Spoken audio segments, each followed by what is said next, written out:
Kisah tukang kayu menemani mayat konglomerat dalam kubur selama 40 hari. Alkisah, seorang konglomerat yang sangat kaya raya, menulis surat wasiat.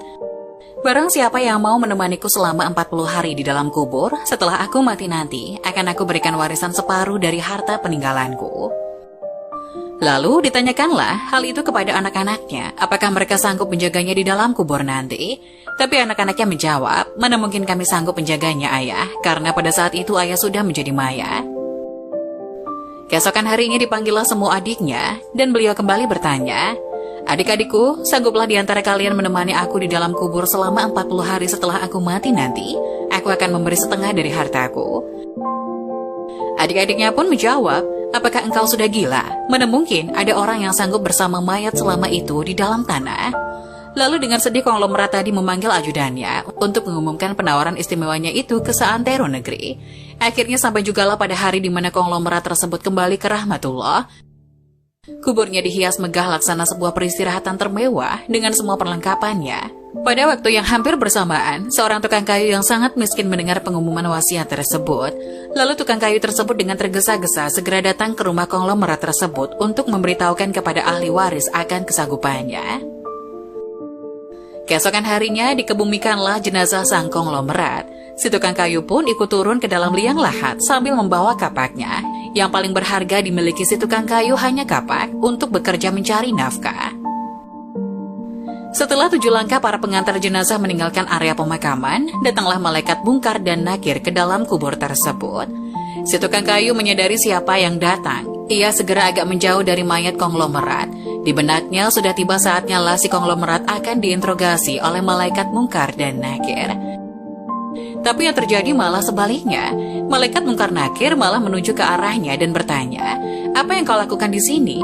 Aku menemani mayat ini selama 40 hari untuk mendapatkan setengah dari harta warisannya, jawab si tukang kayu.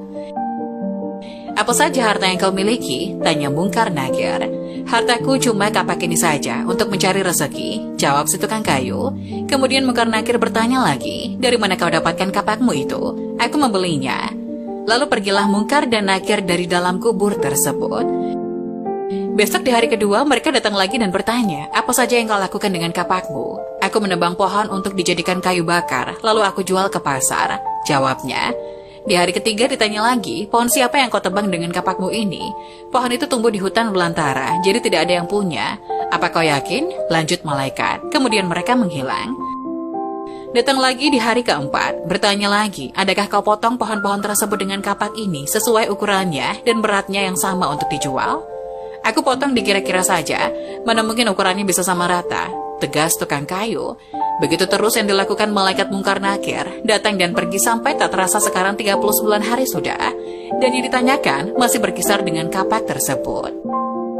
Di hari terakhir yang ke-40, datanglah Munkar dan Nakir sekali lagi bertemu dengan tukang kayu tersebut.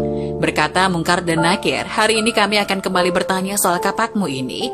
Belum sempat Munkar Nakir melanjutkan pertanyaannya, si tukang kayu tersebut segera melarikan diri ke atas dan membuka pintu kubur tersebut. Ternyata di luar sudah banyak orang yang menantikan kehadirannya untuk keluar dari kubur itu. Si tukang kayu dengan tergesa-gesa keluar dan lari meninggalkan mereka sambil berteriak, kalian ambil saja semua bagian harta warisan ini, karena aku sudah tidak menginginkannya lagi. Sesampai di rumah, si tukang kayu berkata pada istrinya, aku sudah tidak menginginkan separuh harta warisan dari mayat itu. Di dunia ini, harta yang kumiliki padahal cuma 1 kapak ini. Tapi malaikat Munkar Nakir selama 40 hari yang mereka tanyakan dan persoalkan masih saja seputar kapak ini. Bagaimana jadinya kalau hartaku begitu banyak? Entah berapa lama dan bagaimana aku menjawabnya.